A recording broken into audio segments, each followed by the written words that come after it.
decentralized technology and how it can be applied to finance. And through that, ended up hearing about Bitcoin. And then through a fairly random introduction, I met Zuko back in 2015 while he was getting the electric coin company going to build Zcash. And I became an advisor to ECC. And then shortly before Zcash actually launched in October 2016, I joined the company as an employee. I started off as COO before handing those particular reins over.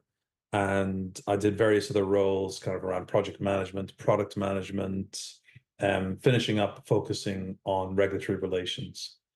And in early 2021, I left ECC and I moved to the Zcash Foundation, where I took over as executive director from Anthony, who had been acting as interim executive director following the departure of Josh Cincinnati, who had helped get the organization up and running and had steered it through its first, I think, 2.5 to 3 years. So I've been in this role now for a little over 3 years, and my role here, I think, is really to help the community navigate this problem. We're not actually advocating for a specific outcome in this whole discussion, but we see our role as being important in terms of giving the community a voice in this whole discussion and ensuring that disparate voices can be heard. Right.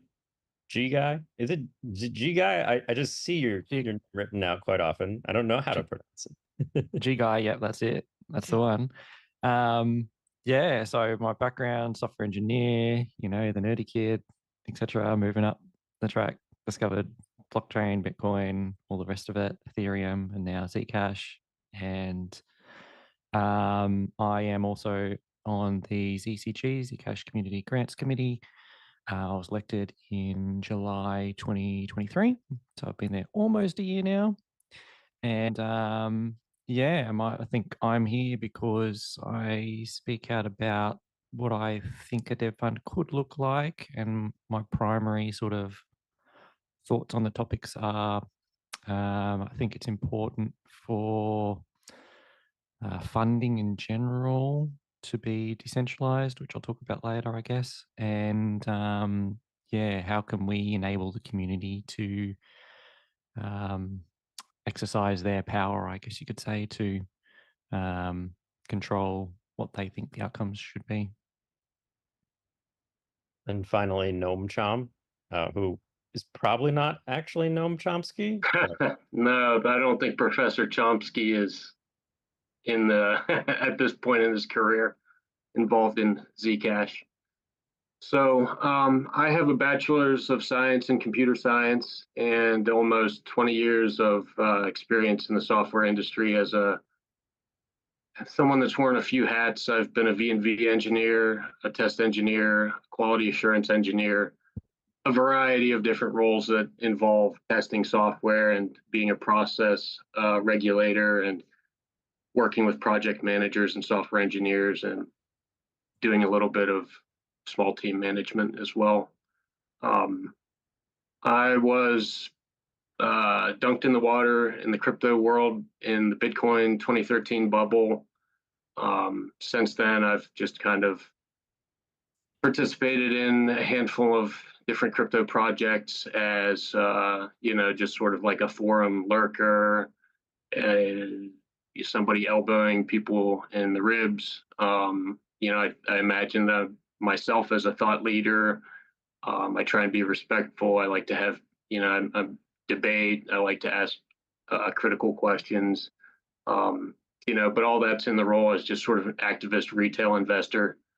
Crypto really does provide people, it's flat. So we buy and sell coins. We can participate in communities online.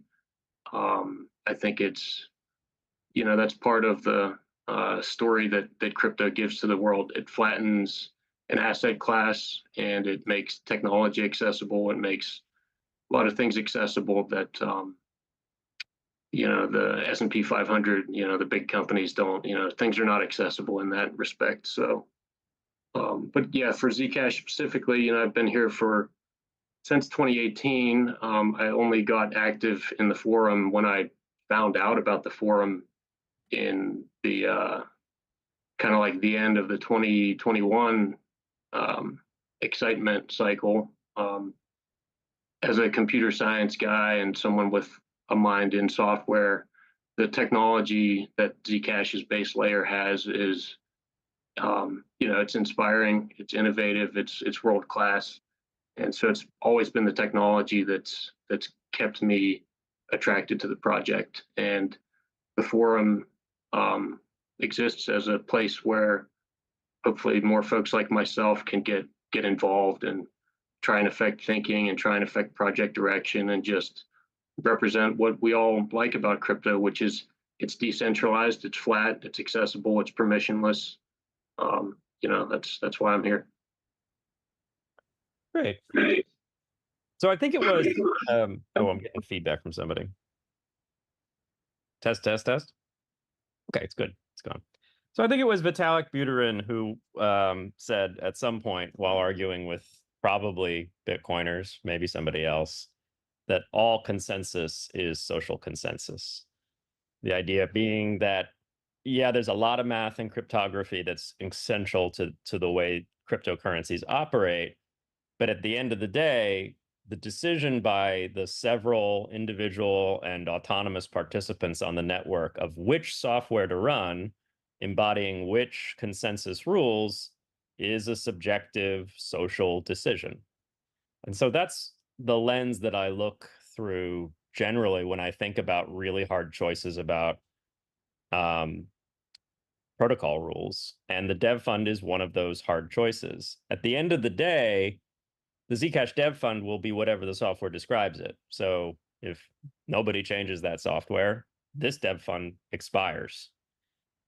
If somebody does want to change that software, or several people want to change that software, if they all change it together, all these individual people running this software, there can be a new or a different Dev Fund.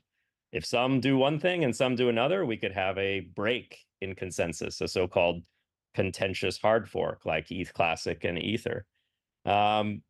This is ultimately how this decision will be made. What software do people choose to run on their internet-connected devices? And that is, I think, one of the amazing and beautiful things about cryptocurrency. It's, as Noam Chom was just saying, really, truly flat. But obviously, as we move forward over the next few weeks, months, and years debating these things, there are processes involved with trying to decide what software people should run.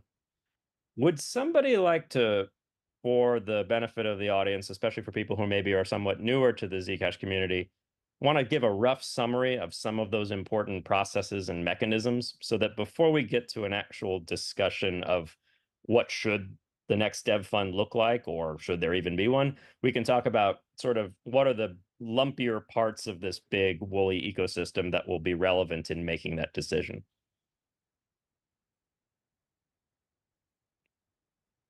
I guess I'll take that one. I was about to draft you anyway, Jack.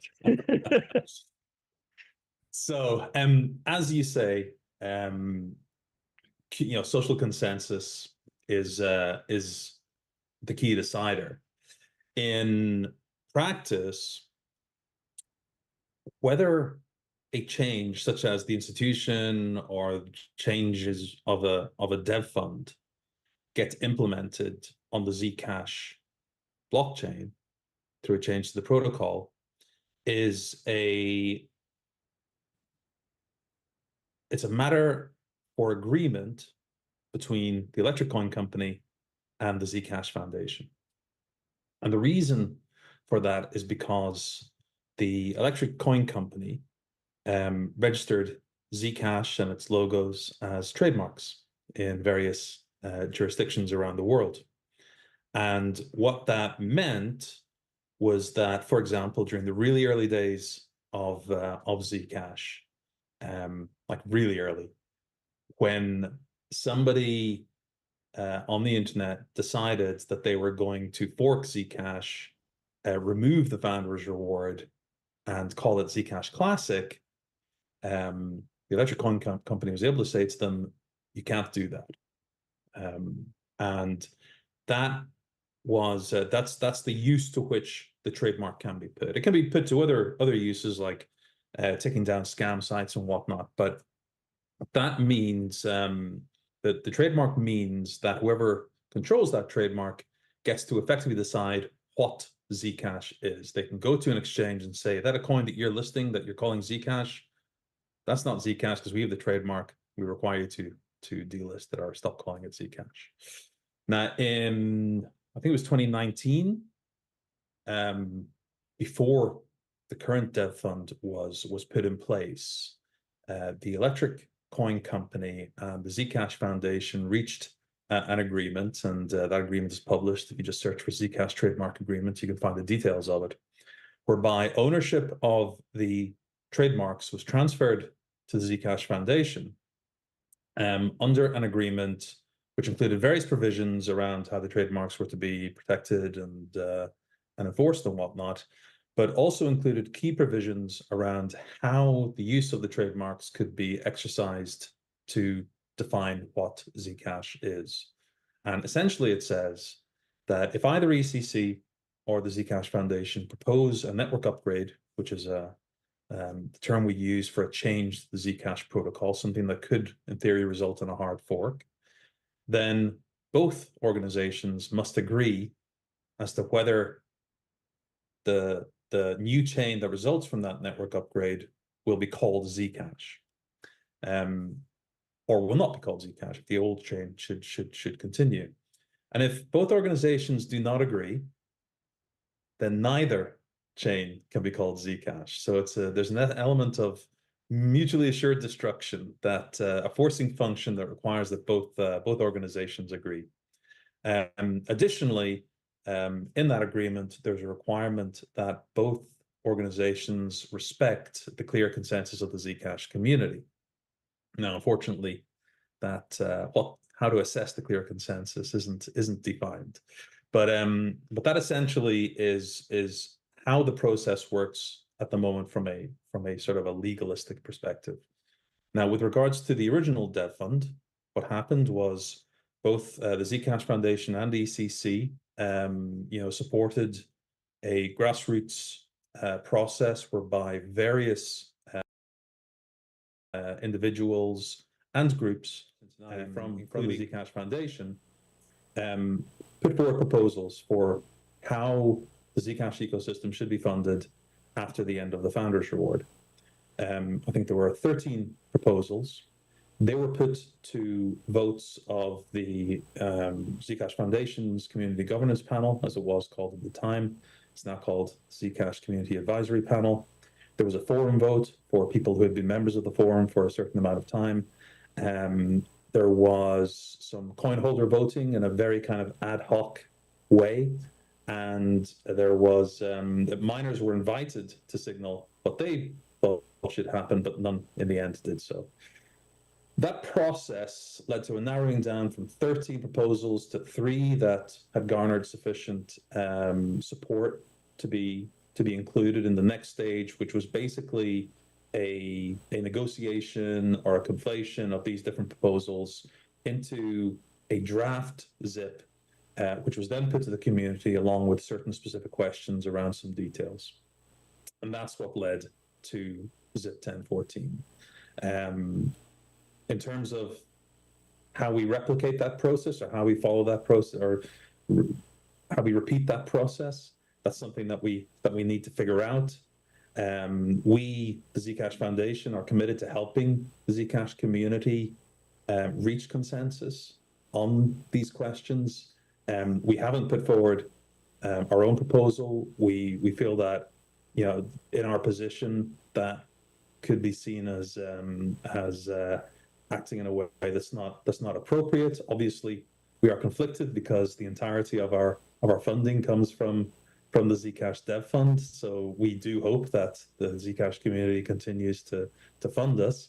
But if they decide against funding us, or if they decide to allow the dev fund to expire with no mechanism to replace it, then we will support that decision, and we will enable that or enact that decision in our Zebra node implementation. So yeah, that's the kind of cliff notes of how decisions are reached, the messy process, the sausage making process of reaching. In fact, the first iteration in pledge that went to our attorney, it was something I wrote in my kitchen on a Saturday morning. So, but it was born out of distrust. It was born out of drama in the community, and the reason I say that is just because there was an intention for ECC to just donate the trademark to the foundation, straight up. But there was concern at the time that we wouldn't be able to get agreement between the two organizations on what consensus was. Now the trademark, keep in mind, there's multiple pieces of a trademark, right? So there's the name Zcash, there's the symbol Zec, there's the word mark, you know, as well as the symbol, and those are protected in different ways in different jurisdictions. So it's not global coverage; it's wide coverage for Zcash, but it's not global coverage. So, for example, you can't protect. It's not covered in China, I don't believe, but there's a number of jurisdictions where it's difficult, or it's difficult to enforce. But we, you know, the decision. So we made a decision. We made an announcement that we will terminate the trademark. And we wanted to do that before that, not the trademark, excuse me, but the trademark agreement. And we wanted to do that before there's a dev fund conversation, because we don't, in doing that, we don't want there to be kind of a perception that somehow we'll use the trademark agreement and our assessment of community sentiment to determine the outcome of the dev fund. So we're saying we're going to walk away from it. We're not going to do a 202 multisig. We're not going to use it to try to affect a change here. We want to see the community's voice and the community's will clearly respected. There's different ways to terminate the agreement. So we said pending negotiation with the foundation was the framing. So Jack and I have a call on next Tuesday, I think, next week to start that conversation about those pieces. So there's a provision in the agreement that allows ECC, or it allows either party a 90-day out, and then there's consequences of the out, right? So if ECC makes a unilateral decision, then we lose the ability to use the mark. You know, we can't support the Zcash website without the foundation's approval, or run the Twitter account, unless the foundation gives us license agreement. There's provisions that allow for mutual termination, if that's deemed to be a better option. So it was envisioned in the original language that this might not live forever, and that there was different mechanisms that might make sense, or different reasons that might make sense. And we felt like now was the time to move away from that agreement. I guess as a quick follow-up, Josh, because I think this might be a question some people have in their minds. I appreciate very much the idea that, you know, we should be sure that we're not using intellectual property as a blunt instrument to overwhelm the will of the community. I'm definitely, for my entire life as a lawyer, and before that when I was just an advocate in the tech space, a big fan of, you know, good tech triumphs. Usually copyright, patent, and even trademark sometimes gets in the way of good tech triumphing. See the abuse of copyright laws in the early days of the internet to try and stifle public debate and the open internet. But the way we were describing the trademark agreement made it sound like both parties were mutually distrustful, and I think that's right. To some extent, still to this day. That's kind of the beauty of cryptocurrencies, is that we can reach agreement on chain, even if we're all strangers in some way or mutually distrustful. That's pretty good tech. And given that mutual distrust, it was a way for the two active software development groups in the space to have a kind of veto right. If you saw the other one not obeying the will of the community, if you will, you could then threaten to blow up the trademark. It wouldn't be that you'd sort of like say, no, mine is the real Zcash. You would just say, Well, you're not acting in good faith, so now there is no Zcash. It was mutually assured destruction. So I guess my question is, does ending the agreement make it more likely that we'll be able to surface the interests of the community, or does it actually remove a tool that was useful for helping keep each other honest in surfacing the will of the community? That's a great question. So there's two pieces to it. There's kind of philosophically, and there's kind of a regulatory piece to it. So, philosophically, it requires at the end of the day for both organizations to come to an agreement on how we're going to get consensus for the community, and for the organizations to then publicly assert through the signing of a document that says we agree that this particular chain is Zcash, and then post that up on the internet. So I have a kind of a philosophical belief that as a public good, there should not be two organizations that make that decision. There should not be two signatures on a piece of paper that says this is what the true chain is. And instead, it happens through consensus. It happens through what nodes people choose to run, what people choose to do. So that's kind of the philosophical thing. The other thing is related to regulatory. And there's a kind of an elephant in the room, something that we don't talk about very much. And it was in the foundation's last financial report I published something in my weekly update on the forum. Both the foundation and ECC are under subpoena by the SEC, currently under subpoena by the SEC. Now, I believe we've all done our filings, and hopefully it's all dead and we feel very good about the position. But we were the targets, the two owners of the trademark. There's a reason that only these two organizations, and that these two organizations were selected to be subpoenaed. So we have a public good chain that is supposed to be worldwide, a worldwide public good for the use of the community, using kind of legacy regulatory copyright trademark, excuse me. And then on top of that, it creates brittleness, it creates weakness by not being as decentralized, or to perceived to be not as decentralized. So that was, whether or not people agree or not, that was ECC's rationale, and that's the reason we took the step. Got it. I've always thought the trademark is the least evil of the intellectual properties, because it's really just there to avoid brand confusion. It's not there to claim ownership over something that's underlying the mark. Like, you can't say that we own Zcash. We just own the thing that helps people recognize what Zcash has been through time. And you can always still fork the chain, right? And you can run something else. All right. I want to bring with this change, just real quick, with this change, if it's a unilateral break of the termination of the trademark agreement, the Zcash Foundation will have the sole responsibility and choice to name whatever chain. If there's a fork, for example, and I hope there is not, I don't believe that there will be. But if something like that were to happen, then they would have the ability unilaterally to make the decision within those jurisdictions in which it's protected. Yeah. And there's all sorts of other options as well. I mean, one thing that's come to my mind is a sort of defensive patent pool that could be much larger, not patent, but trademark pool. We could bring more entities into some sort of a defending the mark agreement. But let's not get too sidetracked into the trademark discussion unless we have time to circle back to it. I want to bring in G Guy to talk about sort of the way that the community gets involved in the decision-making process, the way that he's gotten involved in the decision-making progress, and any remarks you have about sort of the trademark and the way we awkwardly try and grope towards consensus in this space. Yeah, so I will just point out that when I think of what I do and how I advocate for my beliefs and what I think maybe some other people's beliefs are, I do think of it like, there is the trademark and there is a clause in there which says, look at community consensus or sentiment and try and, leverage, some form of process where if there is a strong suggestion that there is community sentiment or consensus in a certain direction, then would be able to pull that lever, I guess you could say, and let our voices be heard.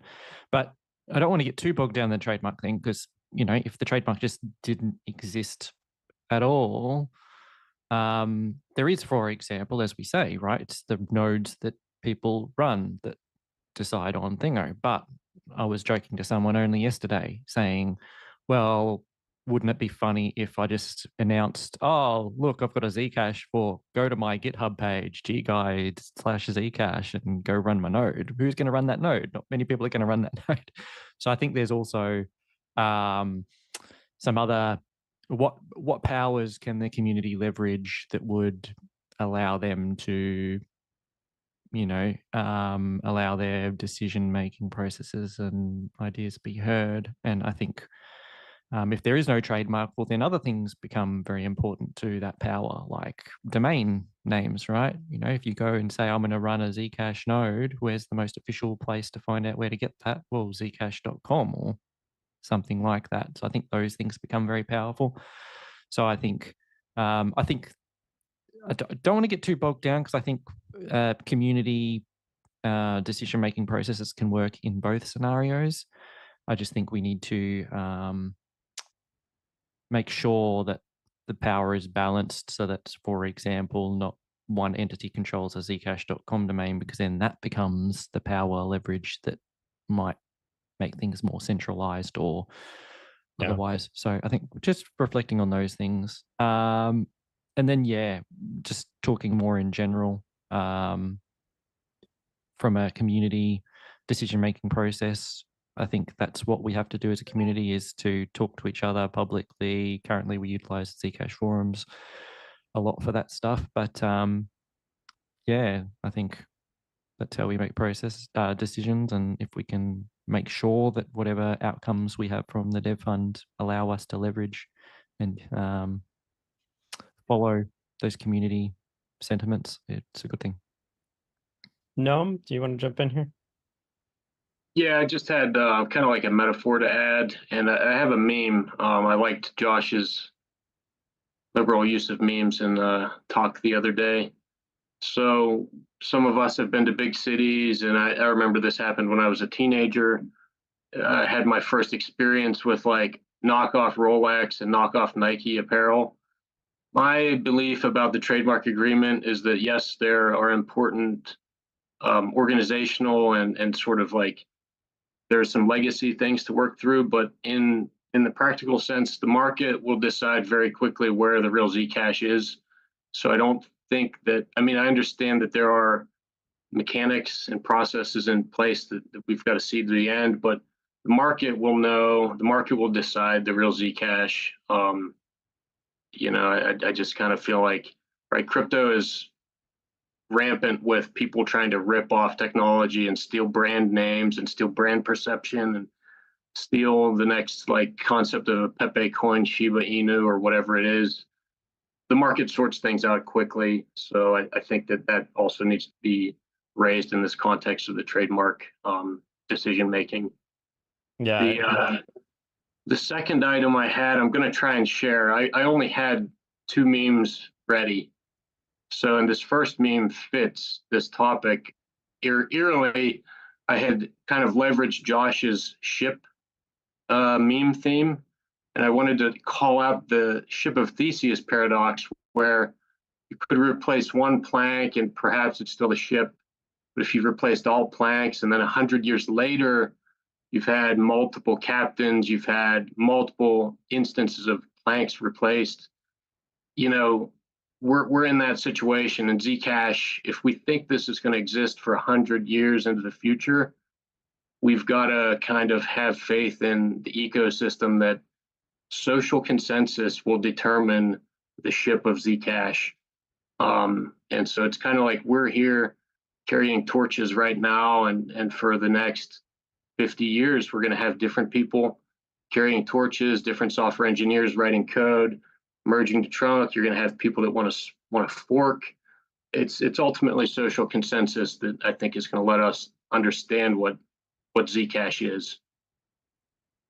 You could kind of think of the trademark agreement and other sort of attempts at sort of bringing a degree of order to that chaotic process is like the body's immune system. Like My favorite fact about the body is that you get a brand new skeleton roughly every 5 years. Literally every bone in your body gets scraped off and rebuilt by oocytes, I think is what they're called. And so you're really not you after 5 years, and that's the slowest part of your body to regenerate is your bones. And it's the immune system that kind of steps in and tries to make sure that you don't start regenerating in bad directions, right? Or just dying. But at the end of the day, yeah, I don't know what I'm rambling about now. No, same thing for Zcash, right? You know, the whole node's going to be replaced. Zcash D to Zebra D, right? Yeah. All right. So we've got. Sorry, I just want to jump in on the Shiva thesis thing. Here in the UK, there's a deeply loved comedy show in which a character who's a road sweeper, he literally cleans the roads, claims that he's used the same broom for 20 years. People are like, what, really? You know, and doesn't it get worn out? He says, no, I've replaced the handle 17 times. I've replaced the head 25 times. It's the same broom. And you know, Zcash is going to be like that. We'll have replaced everything. We've replaced all the software, but it'll still be, you know, at its core, Zcash is the protocol. You know, it's the protocol that that everybody runs and everybody, you know, agrees on. So yeah, all of these details are really just mechanisms for reaching that social consensus. So yeah, I see the trademark really as a detail. It allows us to bring some order to the chaos, because you know, for in certain situations, you know, the certain types of organizations and people, including scammers and fraudsters, thrive in chaos, you know, and being able to bring at least some order to it, albeit one that's crafted by the community, I think benefits us. All right. So I think I want to now turn to the substance of the dev fund itself. I think I'd like to just go to each of you in turn. We'll go alphabetically. That makes sense. And if you could give like a general statement of your personal preference, I probably may or may not want to speak for your organizations to the extent you are at organizations, for the next dev fund or not dev fund. And it's completely okay to answer that question with, I think it's inappropriate to voice a strong preference here or something like that because I'm still thinking. But then I guess what I would want to hear is, do you have any sort of red lines or outcomes that you think would be particularly bad for the community for given reasons? So Jack would be the first alphabetically. Even though G comes before J, but never mind. Oh no, G. Can't do alphabet at all. Okay, we'll do G guy first. Hang on, are we using aliases as real names? Come on. Anyway, sorry. I'll go first. It's fine. Yeah, so I think I've proposed a couple of things, but I think my main core priorities, I guess, or beliefs for the dev fund, there's a couple. And that's really, the first is, I think the community need more power enablement support in making dev fund-like decisions more often. So I think one of the flaws and one of the things that's gone wrong in the last dev fund is we have this kind of 4-year period of time where we say, well, we've kind of made the decision on the dev fund, and then any time sort of discussions come up around, well, maybe the dev fund could change. Maybe we need to be a bit more agile with what the dev fund is. It's very hard to gain momentum within the community to actually see any real change or effects or come to, for example, some sort of sentiment gathering process to make those changes. So I think that's one thing that's really important, and I think that needs to be very decentralized, where, you know, it's just a community vote. How we structure that, there's a few ways we could do that, but I think that's would be a good thing. And I think also to enable that, I think we probably need to decentralize how that sentiment gathering happens. So at the moment, sentiment gathering happens via the organization's ECC or ZF polling the community. I think it would be good if those questions and sentiment gathering process was governed by maybe one way of doing it would be to have some elected members to a committee do that, which I call a Zcash small council in my proposals. So that's one thing that I think is important. Another thing which I think gets overlooked a little bit is I think we have this thing called the Zcash Sustainability Fund, which hasn't been deployed yet, but I think it's a really important thing to look at protecting the future of Zcash and how we fund things. And that's not to say necessarily that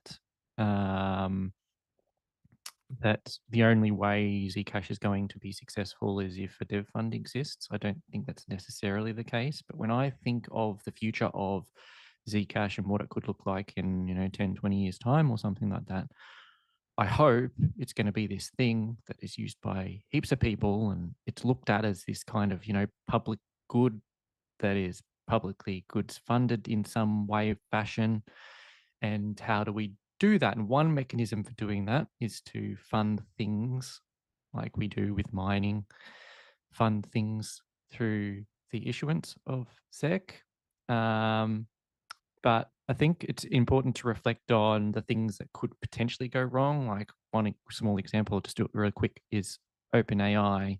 And you look at how they get funded, and now they've become, they're meant to be this thing that's looking for the public good and blah, blah, blah, blah, blah.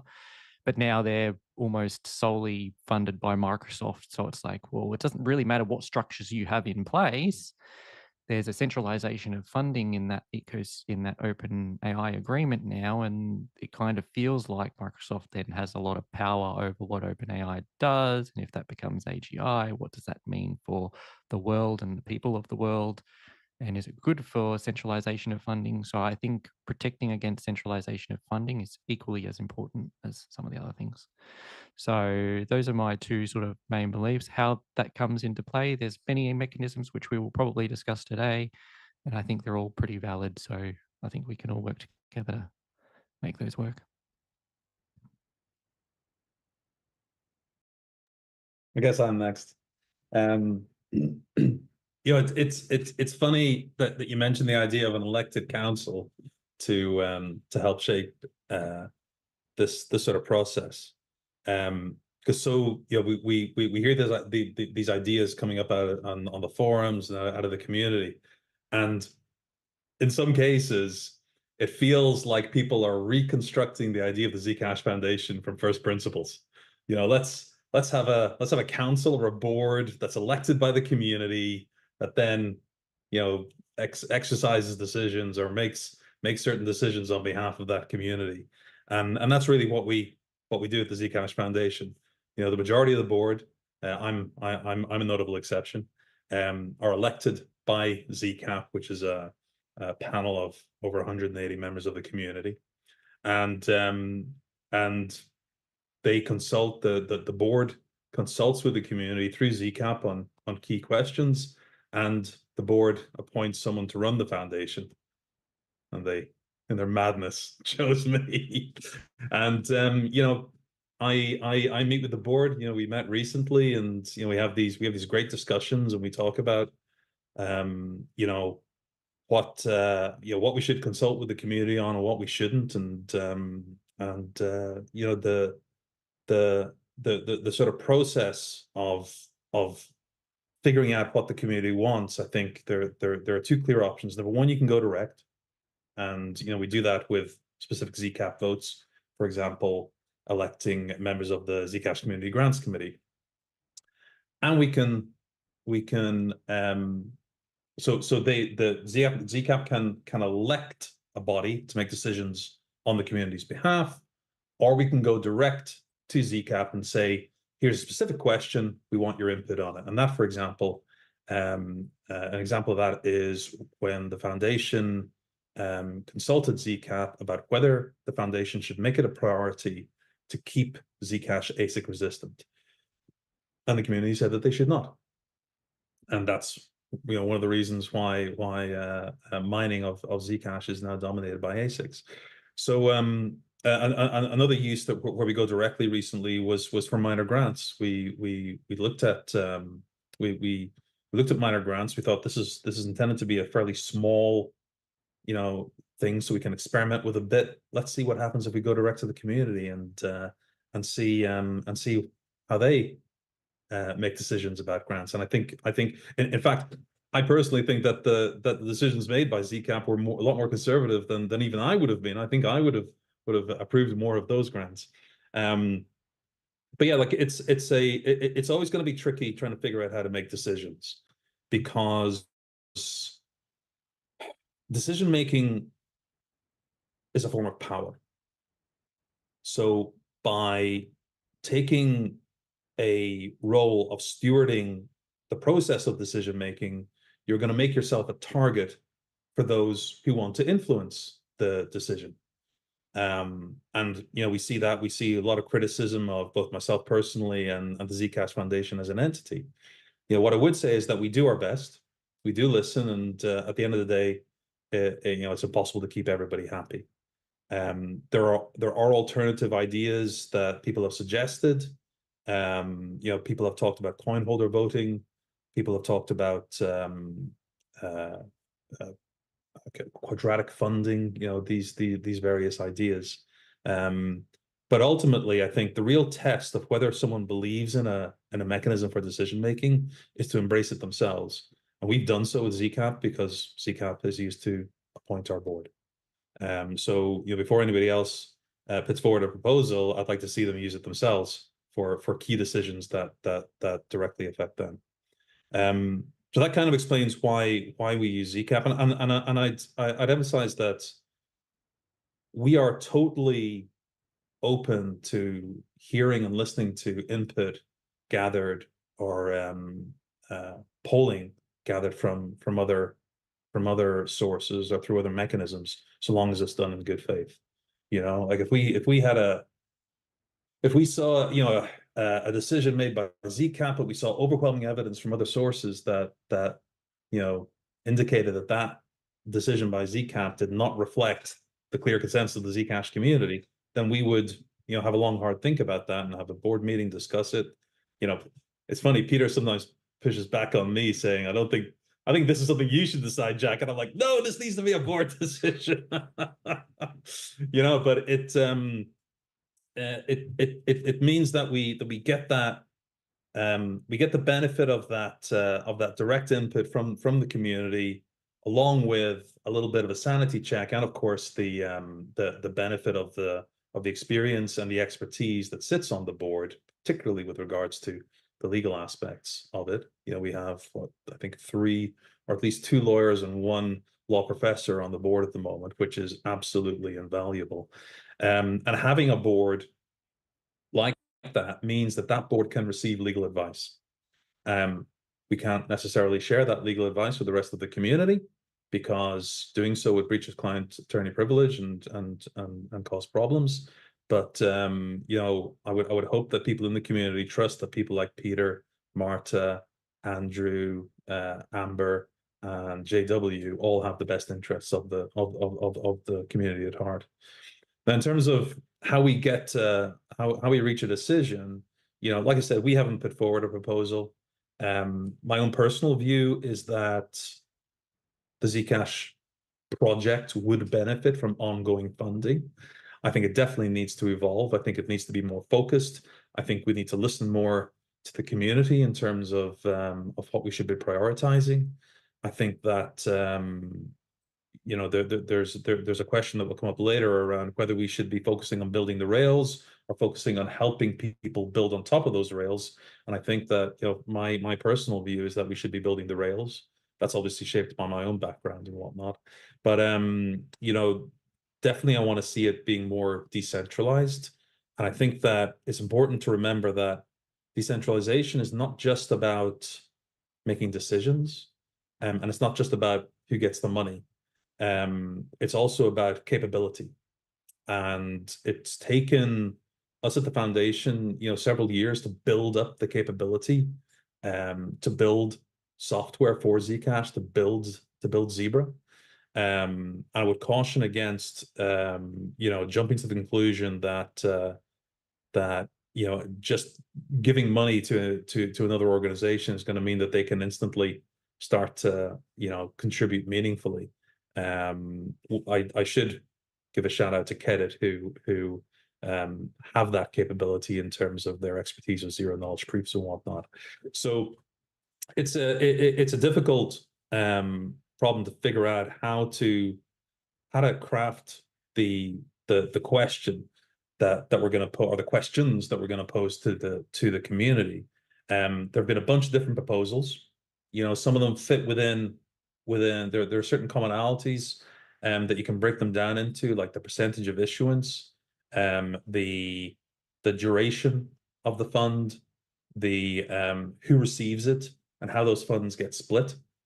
And if you look at the different proposals that have been put forward, you know, specifically by Jigai and Noam, JGX7, who isn't with us today, and Josh, they all pretty much fall. They can all be categorized into one of those, you know. And I published a blog post, a forum post, which illustrates that recently.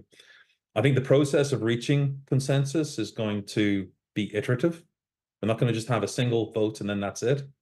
If we want to make sure that the community has the ability to reach a genuine consensus, we can't just pick the highest voted option.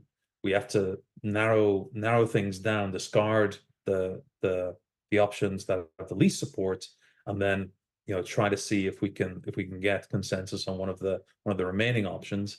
And that's essentially what we did the first time round with 13 different proposals that were put forward. So it's not a clean, easy, simple process.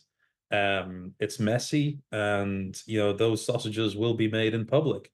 And it may be that we go down a certain path in terms of polling, and then we discover that actually we've backed ourselves into a corner that nobody supports, and we need to reverse back and go down a different path.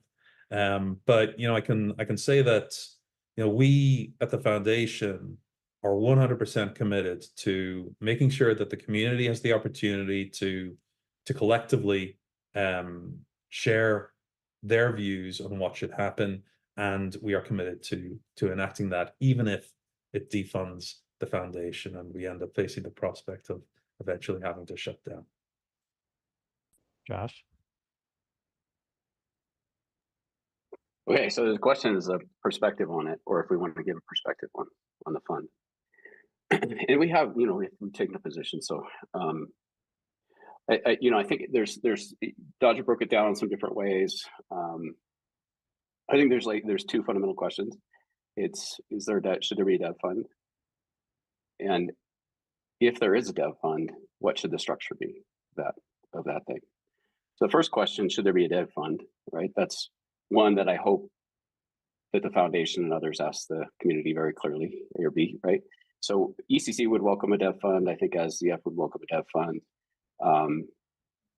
If the community chooses not to create a new debt fund and stay with the status quo, which is that it runs out in November, then that's fine. We're prepared to move on, and we'll stay engaged with the community, and we'll just, what it does is it just forces us to get creative and find other ways of getting funded, which we will go do. The second is that, you know, if there is a debt fund in that kind of scenario, there's a couple structures underneath that have surfaced. So one structure is a direct allocation of funds from the chain, from consensus rules, like what it is today. So CCG through ZF receives 8%. We receive 7% through Bootstrap, and then the foundation receives 5%. And the wallets are embedded in consensus rules. And as Jigai talked about, it's 4 years. And if you're going to change that, you got to fork it. And so that is one option, is that we say, okay, we want to change it for some period of time, and people can, you know, vote for their favorite project to receive whatever percentage of the debt fund that they think. The other option is to move to a purely grants-based model. And so I mean, we can talk about it. I won't go into all the details here because it's not necessary. It's a proposal, but it's not the proposal for the debt fund. I just want to separate those two things. So if we have a grants-based model that is legitimately run by the community and decentralized, we think that's a better option. We think it's better for kind of decentralization, breaking down some of the brittleness. And so, Peter, actually, I want to quote you. I wrote it down, and I would totally take you out of context, but I loved it. It says, if your electronic cash relies on corporate checkpoints, you've built the wrong electronic cash. And if it relies on corporate entities, and the protocol won't survive without those entities, or that it could be creating brittle because there's entities in the middle, then we haven't built the right electronic cash. Our position is that the whole dev fund must shift from sustaining organizations to driving outcomes. And Zucky Manian, who sits on the Bootstrap board, and he's a leader in the Cosmos community, and he put out a tweet and said, any future dev fund must shift to strategic goals rather than sustaining organizations. Vitalik also put something out recently talking about the dev fund, saying that it was his suggestion that we look at retroactive funding. That's kind of hard to do. There's some conversations in that in the forum, but it's interesting, right? As different mechanisms. All that is to say that, you know, we feel so strongly that addresses shouldn't be embedded in the chain. That this is something that we had. It served its purpose. Now it's time to move forward with a different model. The ECC said, we won't accept funding directly from the chain. Now it puts us at risk, right? Because that's where our funding is. We've got some other assets, yes, but it doesn't guarantee long-term sustainability. People get nervous about it, but what it means is we would still want to try to apply for grants. And we would want to be accountable for our work. In a grants-based model, these organizations could continue to exist and continue to support functions, but it may change the nature in which they receive funding. So, for example, in the proposal that I put out, without getting on details, ZF could, for example, say, okay, we want funding for 1 year to be able to support ZBRD. We're going to do monthly reporting. This is the outcome that we're going to deliver for this period of time. And the community can then decide whether or not it wants to fund that thing, or whether it wants to fund something else, or whether it sees its priorities. And actually, ZF, we'd love to fund you, but we'd love to fund you to do this other thing based upon, as Dodger said, the set of expertise, and then the foundation decides whether or not it'd want to pursue a grant. Those kind of models are really interesting, but this is like such an important, we're at an inflection point. We get to make this decision now as a community. It's such an important decision.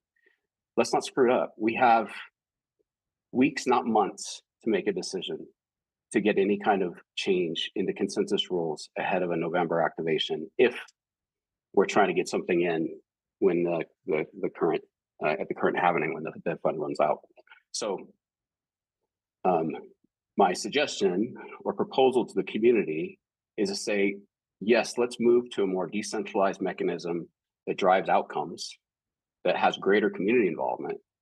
But it's going to take us some time to do that and to sort it out. And let's recognize that. And rather than try to shoehorn that in the network upgrade this November, let's give it a year. Let's give it a year and say, the mandate is to come up with this thing that the community can all rally around, that has these attributes. And we'll just extend the existing dev fund so it doesn't choke anybody off and people can plan. But by the way, it's 50% less tokens because of the halving. But let's extend it a year, and it gives people some more time. It gives the community more time to create a model that is substantive, that is not brittle, that is agile, that will drive us for years to come. All right, let's get to Noam. Thanks. So, like someone who does their homework, I prepared statements. So I'm just going to read here for a minute or two, and then I've got a meme, and then I will go through the rundown of my proposal and my thinking around why I picked numbers and pointed fingers at different organizations. Zcash has the potential to become a heavily adopted world-class blockchain that opens up new doors for users seeking privacy-critical financial services and assets. I've long held the belief that the crypto markets, and more broadly, the global base of crypto users, are deeply underestimating the value of financial privacy. The Zcash teams have a decorated legacy of delivering breakthrough innovations which have trailblazed for the privacy and zero knowledge proof sector of the crypto industry. Under the right circumstances, I believe that these teams can be expected to continue to do so for years and even decades to come. In large part, we can all acknowledge that the protocol-coded dev funding model served both the individuals and teams that they compose to enable them to deliver these unprecedented series of innovations. While Zcash's protocol and infrastructure technology and the broader ecosystem of technology and people around it are AAA grade, quite literally the highest grade, the same can't be said today about the Zcash native unit of exchange, ZEC. ZEC has been unable to store value, let alone grow value consistently in almost a decade of market presence. The picture is especially bleak compared between ZEC and other crypto assets, rather than just compared against government fiats. This has created a conundrum. This uncomfortable truth has led the Zcash teams and the ecosystem into what is hopefully a temporary cycle of distress, soul-seeking, replanning, descoping, rescoping, some finger pointing. Some people have packed up and left. We've all been here and experienced the pain points that price has inflicted on the project. Unfortunately, we don't have a magic button that can change the behavior of the markets, which we would like to see positively impact the ecosystem. So what are we left with? We're left with ourselves. We're each individuals, we make up teams, we provide intellect, energy, memes, we have keyboards, we write white papers, we peer review code, we peer review papers, we peer review law, we do everything. We have to have, we trust ourselves and we have to have conviction in this project. Our beliefs in Zcash and what we want to give to the world are what can collectively move the needle to take Zcash mainstream. I feel that retaining a dev fund is a means to protect the core of the project.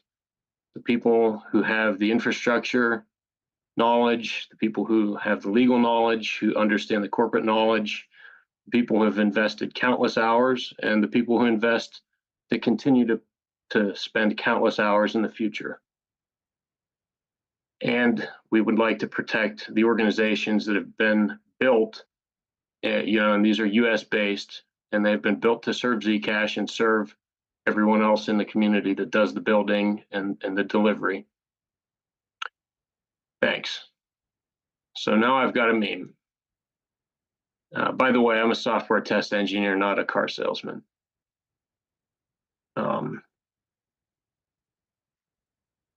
This is what I think of when I think of Zcash. I think of a privacy-centric blockchain network that selects features from Bitcoin, Ethereum, and Tether. Tether is where we get the ability to be commerce for the planet.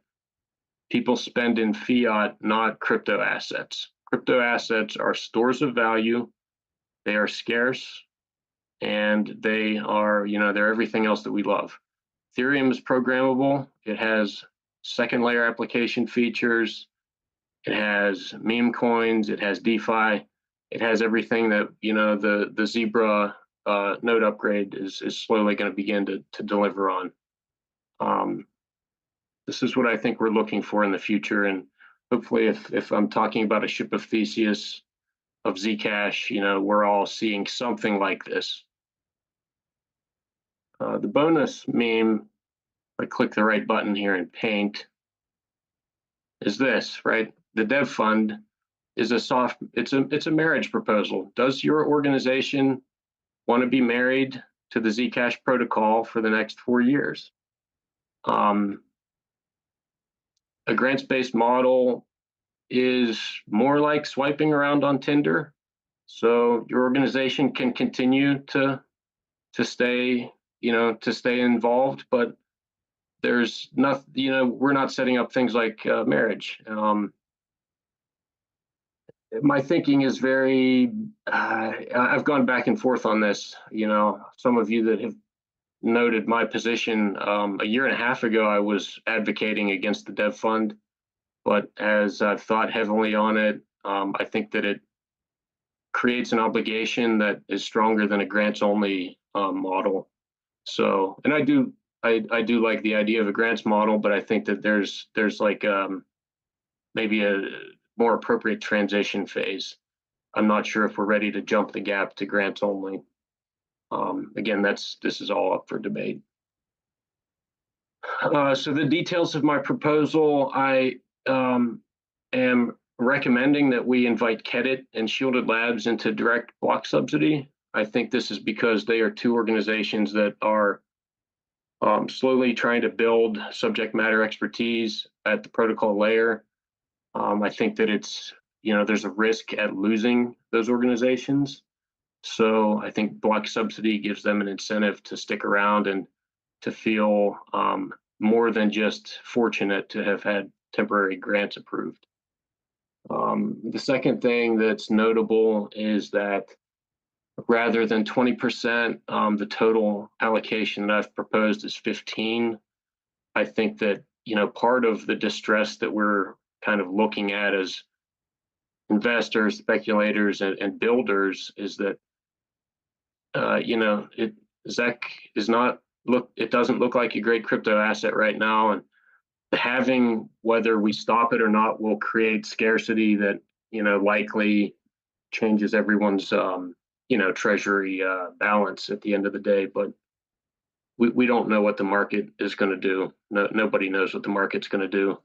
So part of the reason why I reduced the total allocation was to kind of shift the scarcity balance on the token economics. I think that's all I've got. Well, no, so I have a couple more things, right? I spoke to both Jonathan and to Jason informally to get kind of like a nod that they're not like passionately opposed to accepting dev funds. So if my recommendation to add those two organizations gains traction, then there would be some technical details to work through with regard to how funds would be distributed.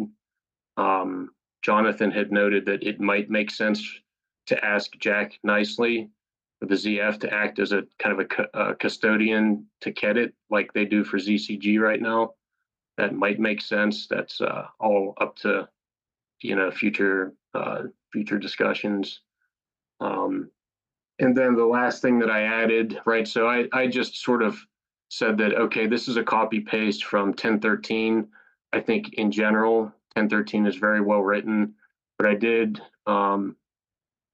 add an additional gentleman's agreement to kind of recommend that we shouldn't be, the community should keep an eye on treasuries to make sure that Shielded Labs doesn't take a bunch of ZEC and then buy a bunch of Dogecoin because they think Dogecoin is a better asset to sit on the balance sheet. So it wouldn't be enforceable. It would be nothing more than just kind of hand waving, stop sign, violation enforcement. That's all I've got. Thanks. So I want to get to some of the communities, some of the questions on FOVA. And there's one that's actually sort of apropos to the discussion we're at right now. Grants or grant or retroactive grant model versus I like this Gnome, you're married to Zcash, and that can be good and that can be bad.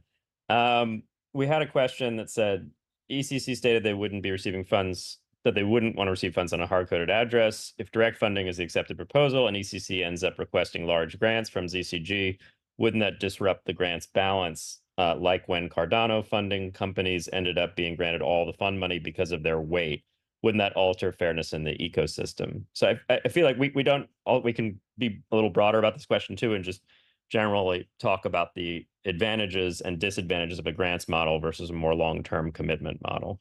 But I'll let Josh take that first because it's directed pretty much at the ECC. Yeah, I mean, so I have a hard time with hypotheticals. They're kind of like mosquitoes. They're everywhere. They're kind of, so and they have the potential to kind of spread disease. And the reason that I say that is because what you do is you start to kind of implant ideas about what, like, different scenarios, and we haven't even yet really dug in with the community. I don't believe. I mean, Yeah. Jack's done some initial polling and all that kind of stuff, and I guess doing to the same. reframe, to reframe the question then, to make it a bit more fair, just do you see competition for grants as being something that ultimately drives better outcomes or could potentially end up oligopic? I think of this a lot in the context of just all the mostly bad governance mechanisms that exist in crypto.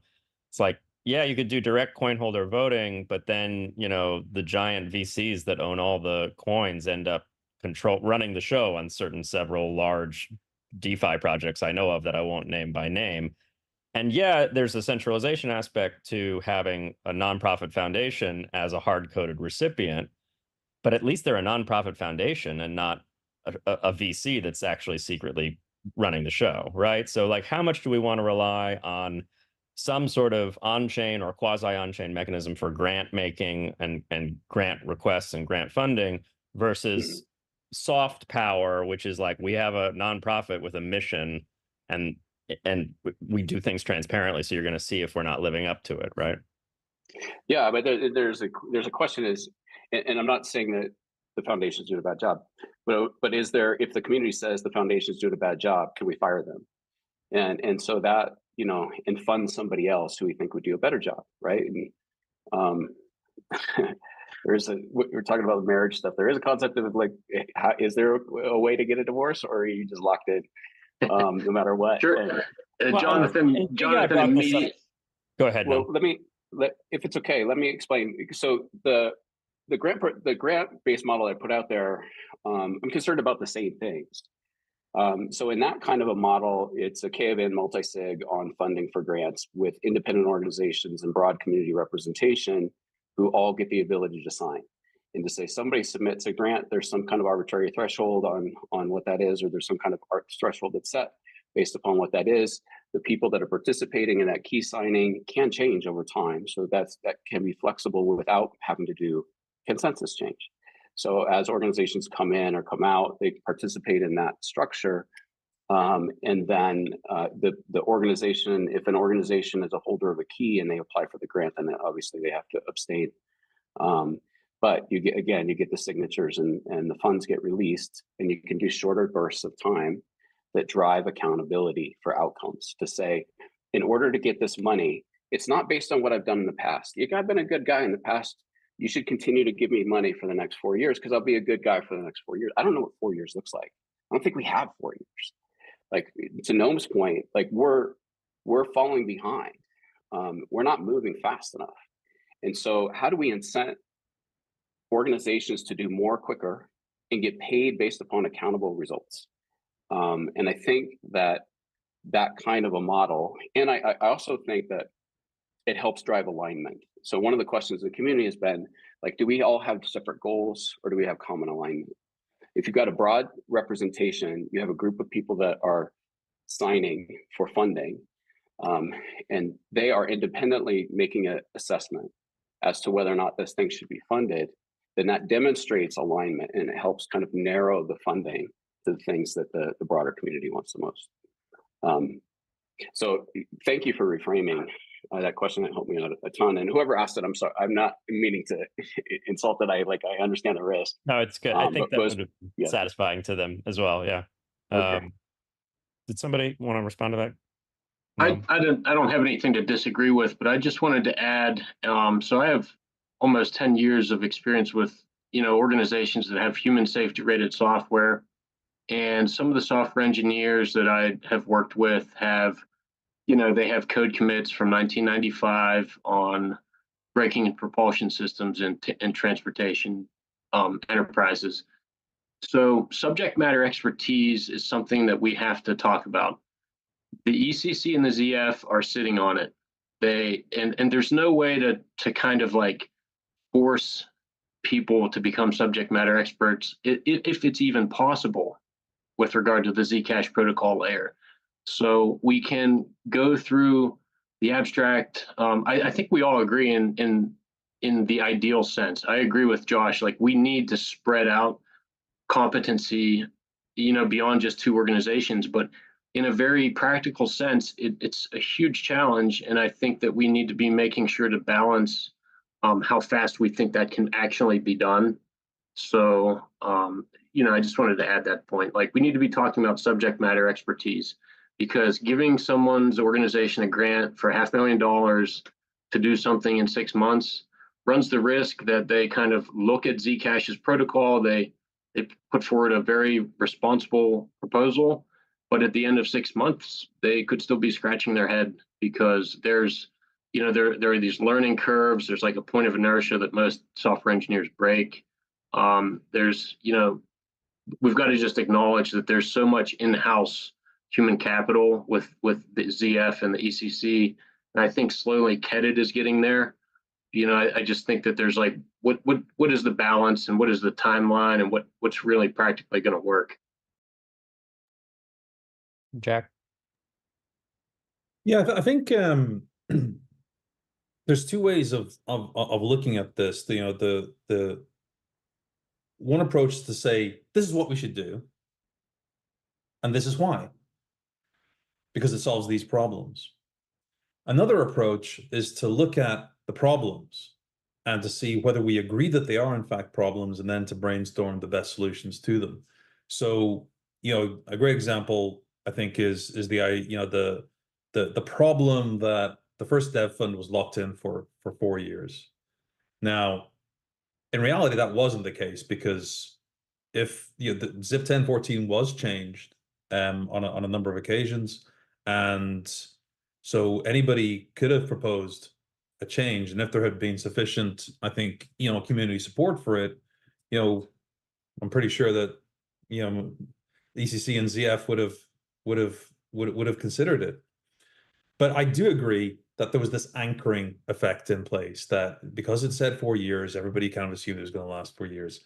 And speaking for myself personally, not on behalf of the foundation, I definitely think that any future dev fund needs to be an awful lot shorter. If it is going to be one that's embedded in the protocol, it has to be a lot shorter. And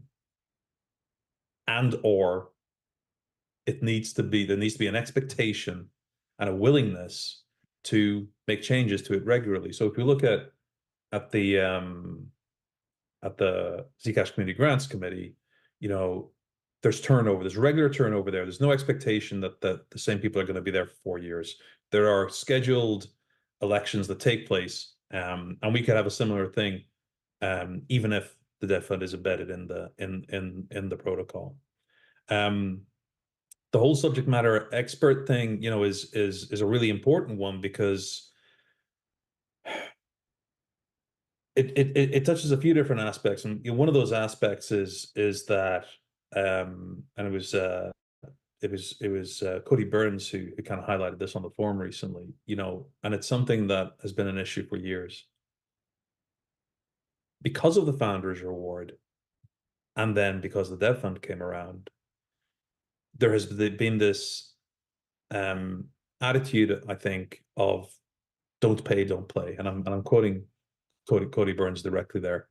In the early days, obviously the Electric Coin Company was the one receiving all the funds, and there were community contributors, but they struggled to finance themselves.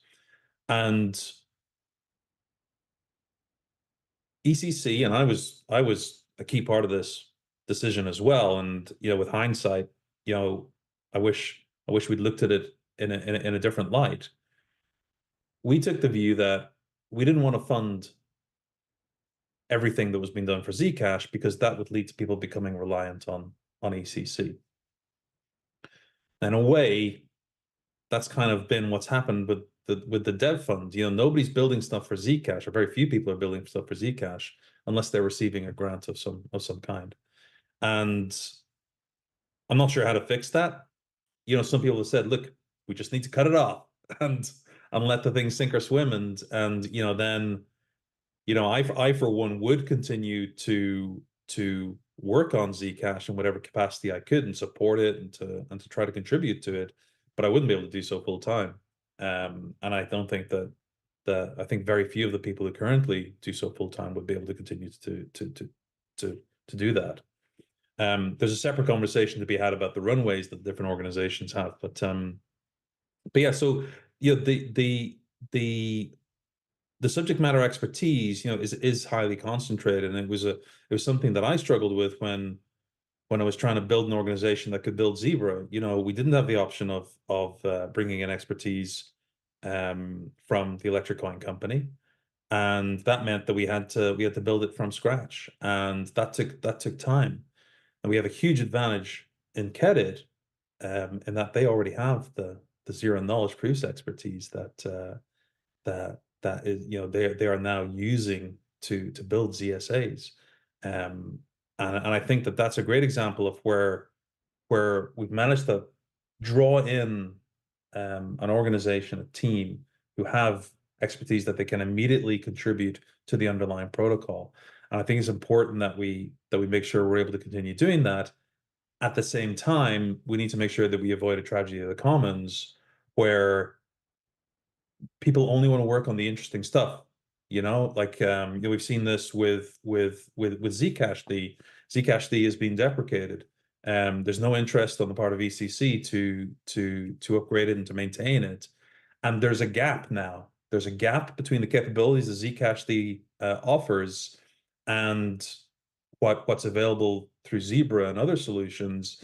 And that gap now means that the deployment of ZSAs is likely to be pushed back further than it would otherwise be if that gap didn't exist. So one of the reasons I'm not a huge, and I say one of the reasons because there are a number of reasons, but one of the reasons I'm not a huge fan of the grants only funding is who does the boring, crappy work? Who does the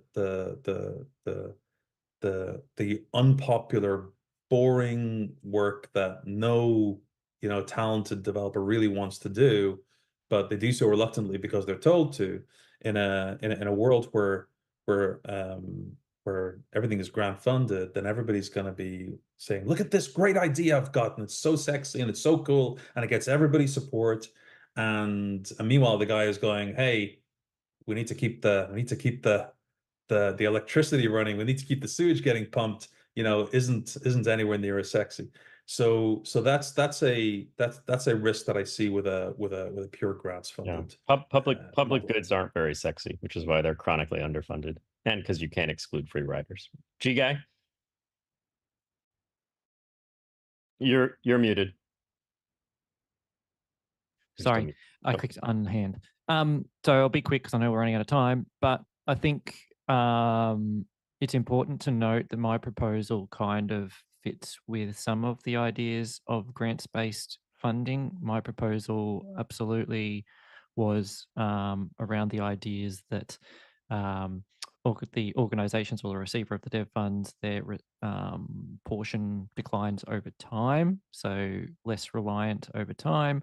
And I think it's also important to note that the proposal was that every network upgrade, we can change who those recipients are and what they receive. So I view my proposal as a grant-like based proposal, but every network upgrade, the community gets to vote and say, and the idea is it puts incentives in place, and I think incentives are so important, puts incentive in place on the receivers of those dev funds to put their proposals and really think about their business use cases and everything else, because they're going to be proposing every network upgrade to the community and saying, this is what I want to spend the next 9 months or whatever it is doing. Will you fund this? I think that's important. But at the same time, I think it's equally as valid for some kind of K of N, organizations voting on stuff, and the community, of course, as a grants-based model. It's equally valid. So I don't really want to argue any of those points. But I will just say that I think it's important that if we do go to some sort of block system, as the ECC or Josh has proposed, that there be something at the top that makes sure that I hope every network upgrade, that's my sort of idea, the community gets to revote and say, is this working? And if it is working, yes, continue. If it's not working, how do we adjust it and stuff like that? I also think that we need to not think in binary terms. So there's lots of debates about retroactive and proactive and community-based and engineered-based decisions and committee-based decisions, etc. They all have pros and cons. So why not just do them all, right? The easiest thing for me to think up, and I'm not saying this is what we should do, but the easiest thing to do right now would just be to say, all right, well, let's split it up between all things. Let's find a way to have 3 separate pools. One of those pools is community-based decisions. One of those pools is engineer-based decisions. The other is community-based decisions, and set it up as a grant structure and go at it. I think that's quite a valid way of doing things. And yeah, that's all I've got. And the only other thing which we also don't discuss a lot is it viable, for example, and a good thing, for example, for us to just float out there the idea of a 3% Zcash Sustainability Fund tax, to say, we love all of these things. We love the dev fund. We need to secure this for the future. If we don't, it's like retirement, right? If you don't start saving now for your retirement, you can't save later, right? That's what I think of Zcash. So if we think the dev fund and funding from ZEC issuance is a good idea for the future as well, maybe thinking about putting 3% aside for the ZSF might be a good idea too. Anyway, that's it. We're rapidly reaching the end of what I thought was a very long session, but maybe we didn't get to as much as we'd hoped. I'm gonna let Josh have the last word, I think, unless you had only a brief comment, then maybe we can do a round robin. I'm okay with you having we can do a round robin. That's fine. I don't want to monopolize the end of the time. So I just wanted to respond to something Dodger said about who wants to do the gritty work, and you'll get all these people want to do the shiny object stuff. So nothing precludes in the grants-based model.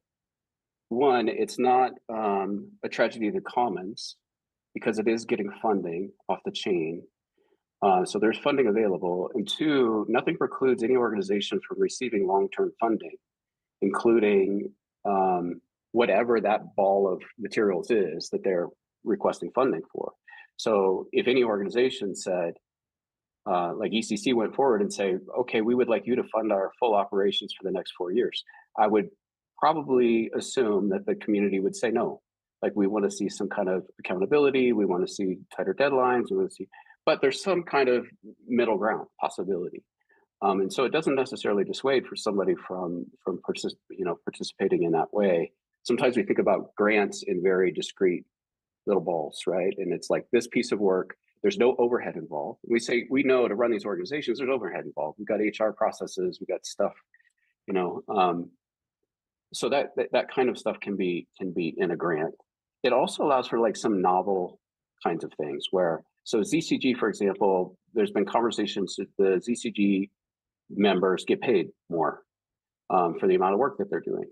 So why can't ZCG apply to the community for a grant to receive additional funding? And the community can make that decision. And if the ZCG members say, well, we can't because it's not enough money for the time, then they're out, but so be it. I mean, that becomes a conversation. Any of these things, it allows for this kind of agility.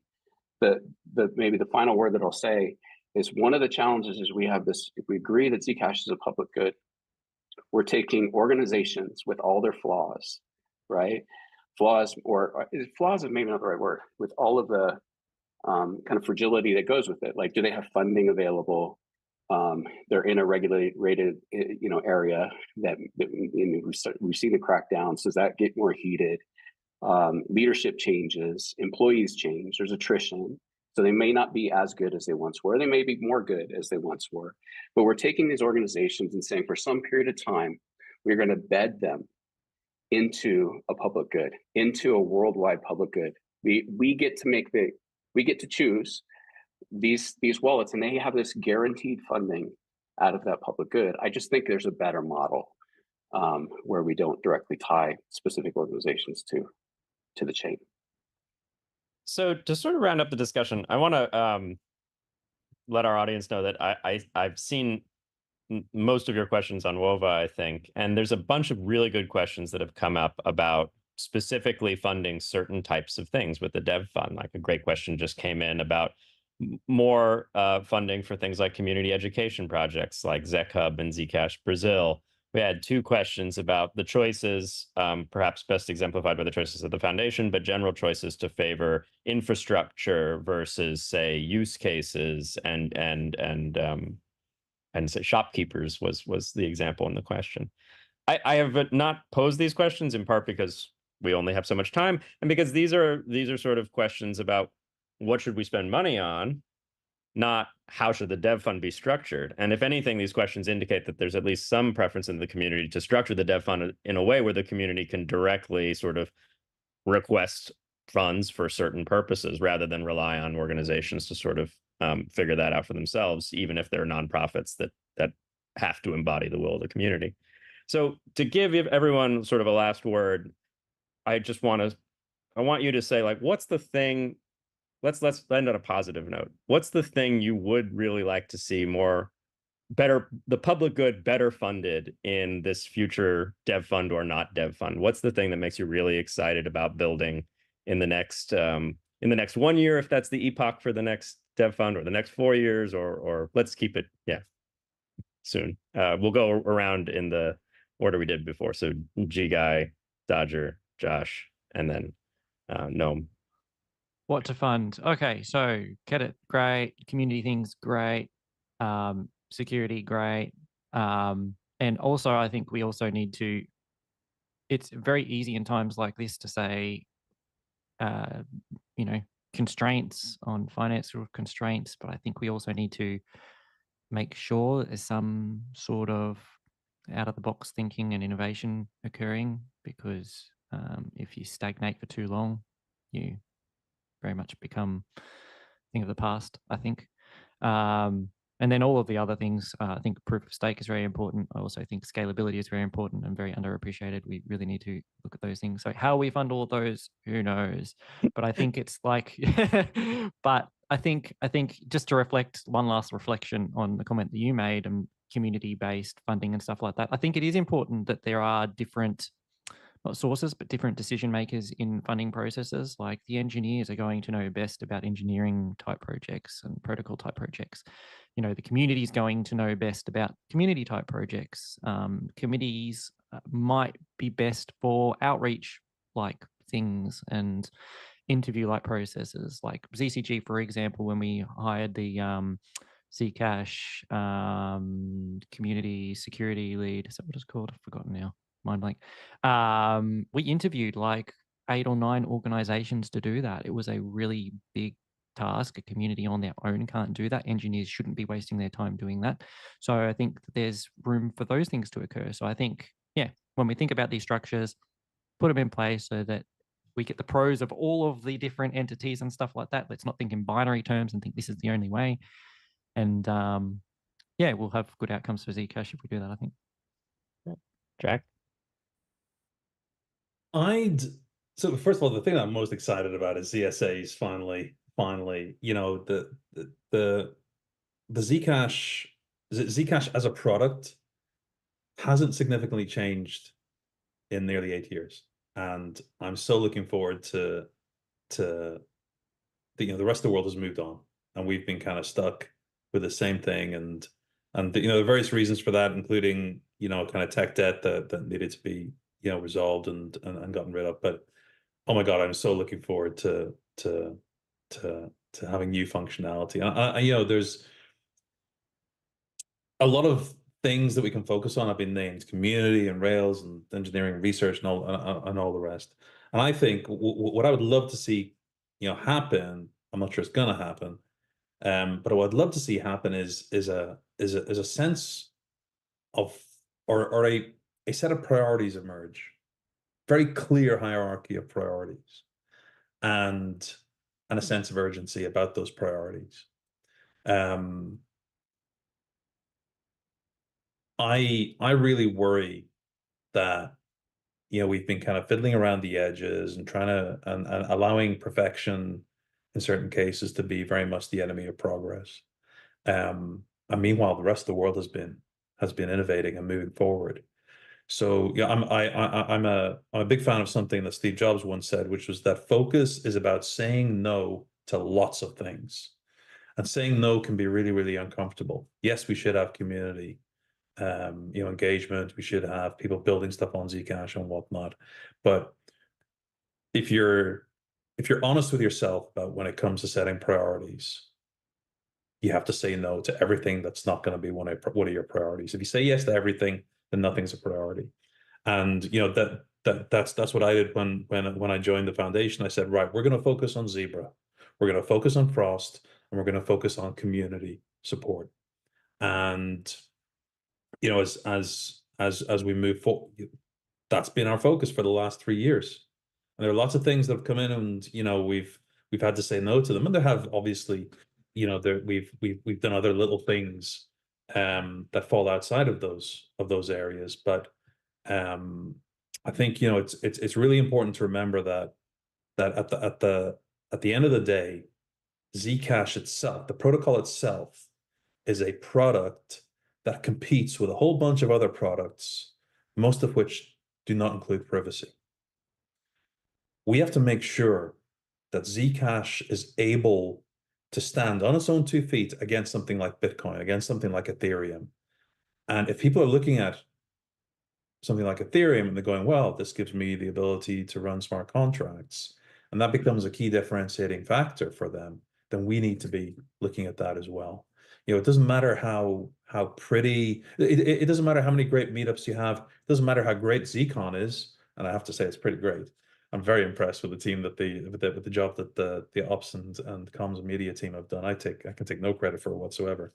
It doesn't matter how pretty your wallet is, or whether we have the best solution for resolving the confusion around different types of addresses. If at its base layer, if the car that looks like a Ferrari is running on a 2-stroke, half-a-liter engine, you're not going to get people buying it, and if you're having to pay people to build products, to build shops on Zcash, then there's something fundamentally wrong with your core product. And I think that's where we need to be. That's where we need to be focusing. And this is kind of addressing one of the questions that came in on the chat of why I think we need to be focusing on Rails.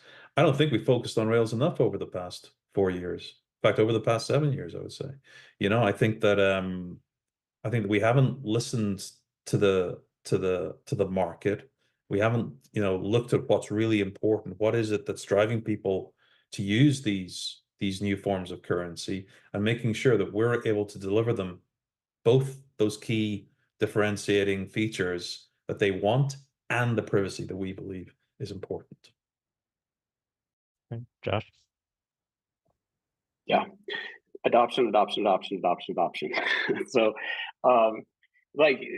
I appreciate the need for the Rails, and we need the Rails to the point. We need the Rails to be able to support what we want to do. But we should build the Rails before we discover the users. And so, and really meet the users where they're at. And who are the users that we want? And what are they doing? And where is it letting them down? Are they, so one of the things with ECC, right? And if you saw my talk on Monday, and some of the stuff we've been talking about is really working on building a full stack for Zcash in a new system outside the old system. Not trying to build a system that conforms to legacy financial systems and all the brittleness and the things that come there, like what we've seen with Bitcoin. But what does it mean to have a thriving kind of network of people that are able to use a full stack of products? And what is it that they want? Is it that they want just a simple wallet for private payments? Do they want programmability? Do they want to be able to collateralize their assets in order to get credit across chain, right? What are those things?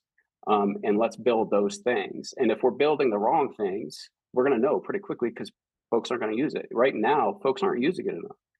The amount of shielded transactions, you look at the amount of shielded transactions, which is, by the way, freaking brilliant, best in class, best in the world. And the line just goes like this, right, over our history.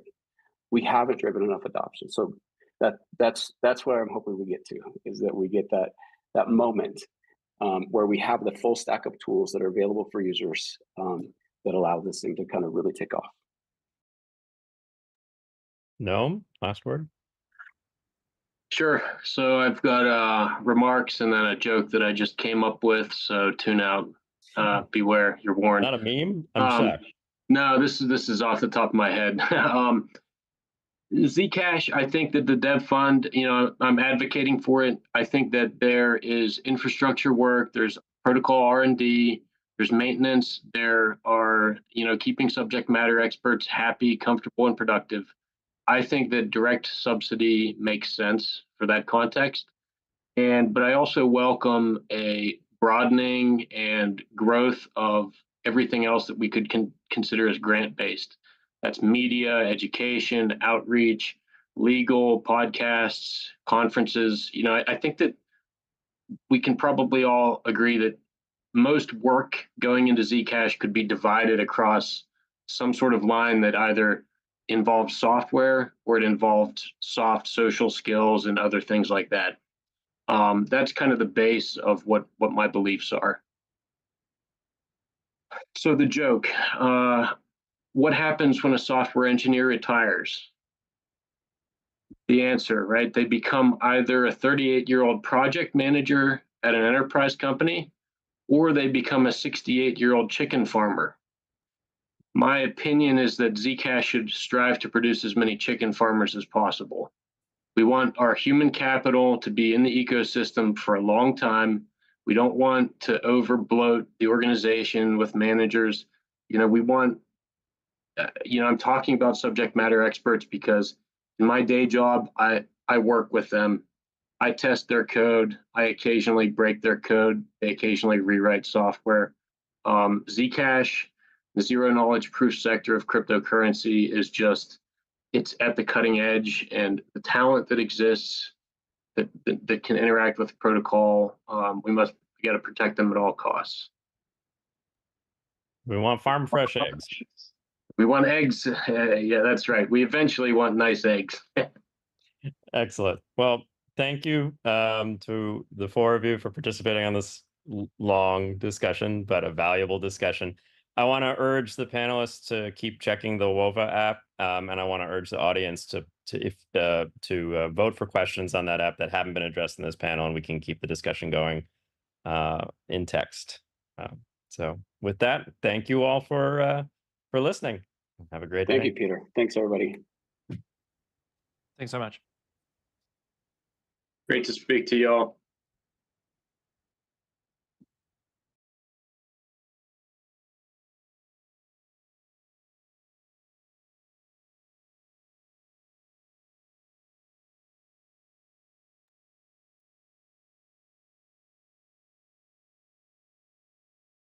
So we're going to talk a little bit about them. So we have Ramesh Raskar, who's a colleague of mine here in the Media Lab.